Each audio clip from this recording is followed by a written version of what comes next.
Hey there, have you taken on anxiety as your identity? Here's how to know if you have and how to separate yourself if you have. Are you ready?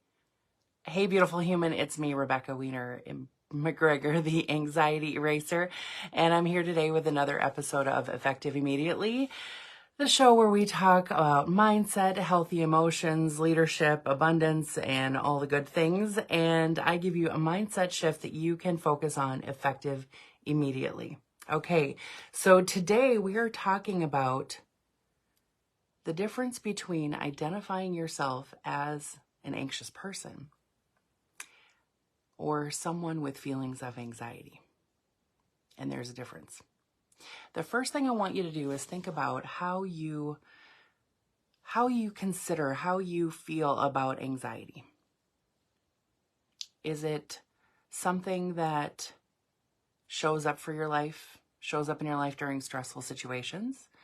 Is it something that you deal with many days of the week, maybe every day, many moments of each day?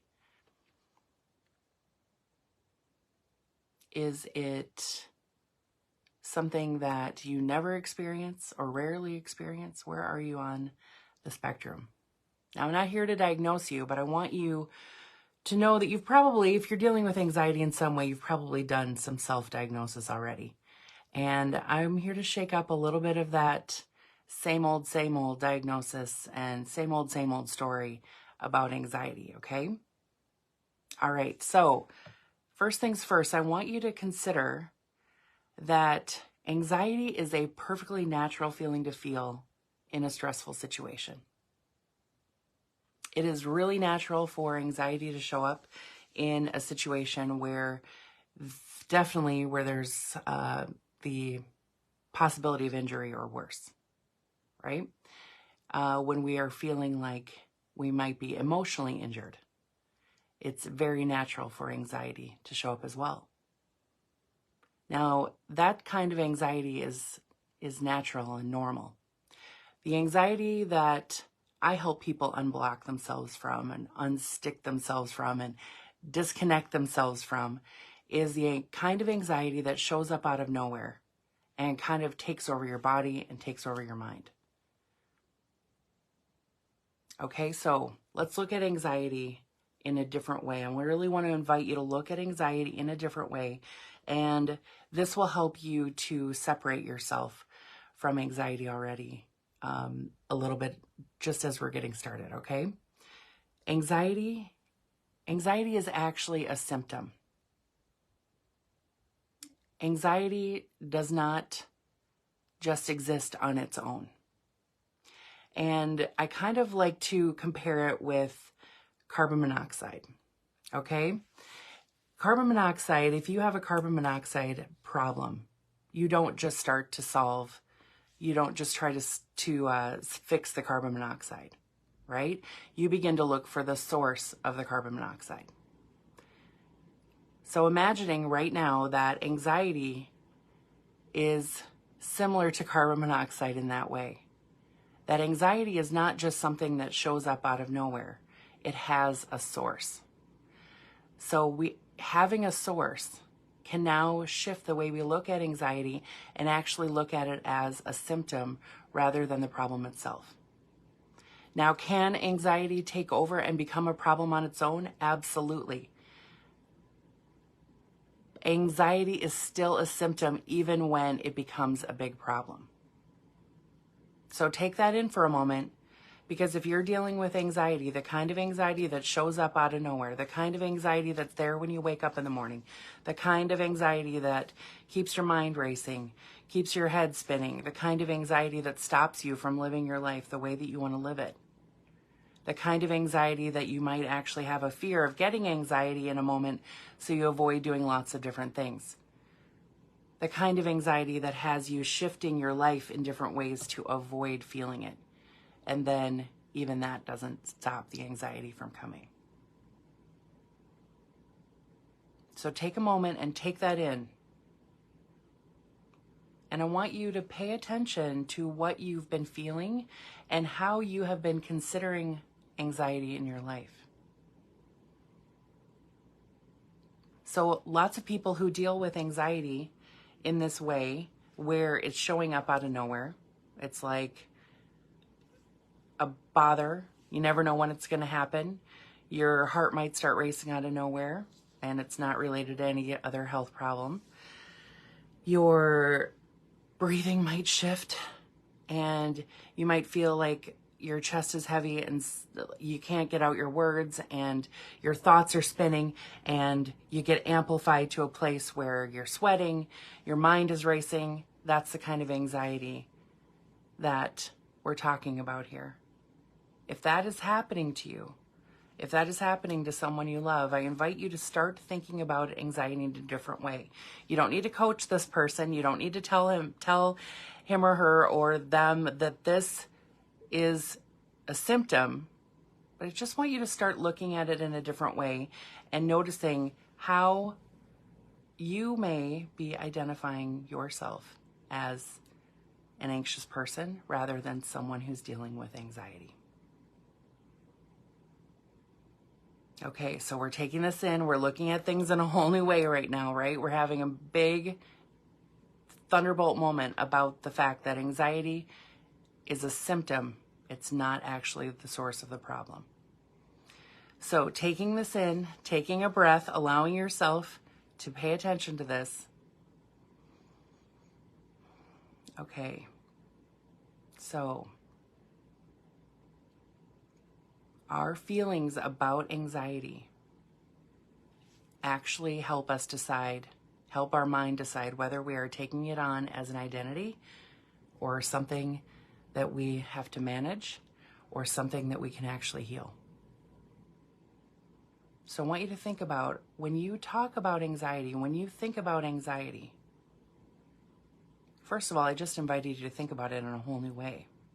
So when you are thinking about anxiety, are you thinking about it being some part of you that you have to carry with you into every experience? Are you thinking about it as some part of you that will be there wherever you go, whatever you do?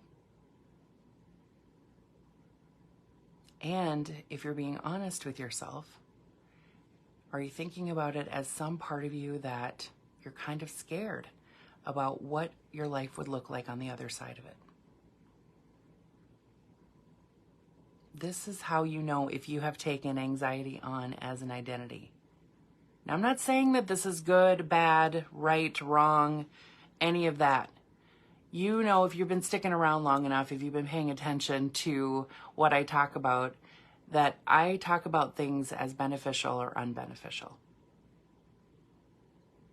And you can see how having an identity of anxiety, being an anxious person, and how if I'm an anxious person, then this stops me from doing XYZ in my life.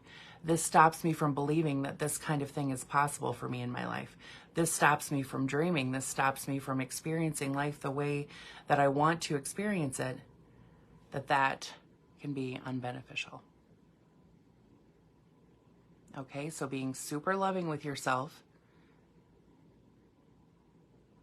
not judging yourself. I don't want you to judge yourself. I want you to look at this as data, as information that you can use to start to change the way you look at things. You all probably all know my favorite quote by now, and it's Dr. Wayne Dyer: when you change the way you look at things, the things you look at change. And when you can start to see whether or not you are identifying yourself with anxiety, as you've taken on anxiety as an identity, then you can start to see how you can separate yourself from anxiety. You can start to see how you can see anxiety as a symptom rather than the actual problem. And then you can actually start to see and think about and have hope about releasing anxiety rather than it being something that you have to live with or manage for the rest of your life. Take that in for a moment. Okay, so let's talk about how you've been identifying yourself with anxiety. Let's talk about how you've been connecting anxiety to yourself. okay? So I want you to think about when you think about who you are. When you think about who you are and what you're about and what you believe in, how quickly does anxiety come up on that list? How quickly does the thought of anxiety, even when you're making that list, come in? How quickly does the feeling of anxiety appear as you are thinking about who you are? This is a really huge clue about how much anxiety is impacting you, how much you maybe have taken it on as an identity and didn't even realize it, and what your beliefs are about anxiety.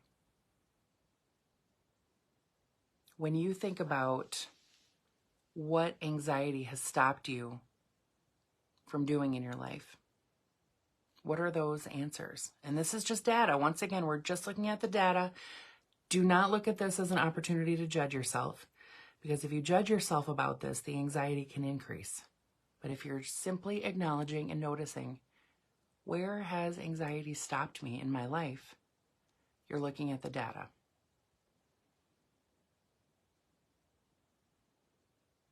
What has anxiety stopped you from believing in yourself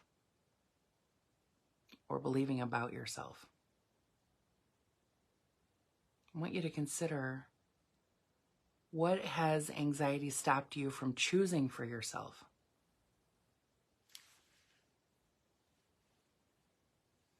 What have you decided that you can or cannot do because of anxiety? Now, these are not necessarily easy questions, right? So I want to switch now, once you've considered that. And if you have to watch this a few times to journal about this or really give this some consideration, I invite you to do that, okay?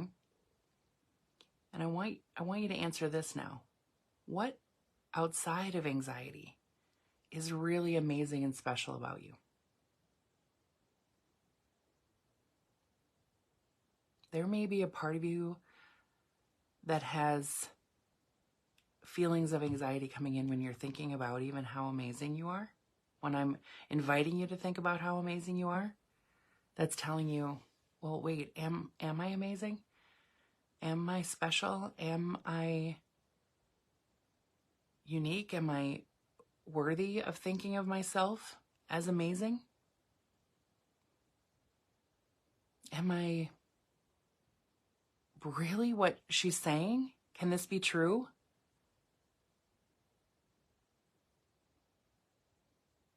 What is wonderful and amazing about you? And if you have that feeling that comes into your body that's like, no, that's not me, I'll invite you to put your hand on your heart. And I want you to recognize that that feeling that told you that you're not wonderful and amazing, even on some level, that's not you.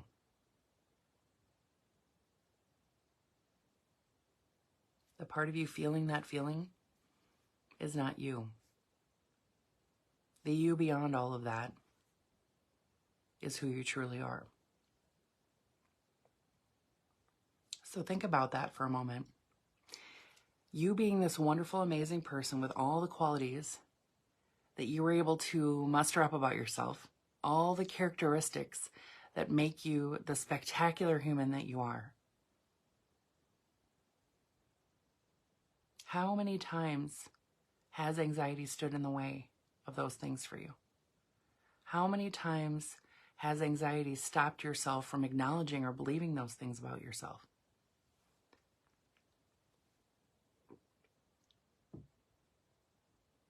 And then what were your thoughts after that?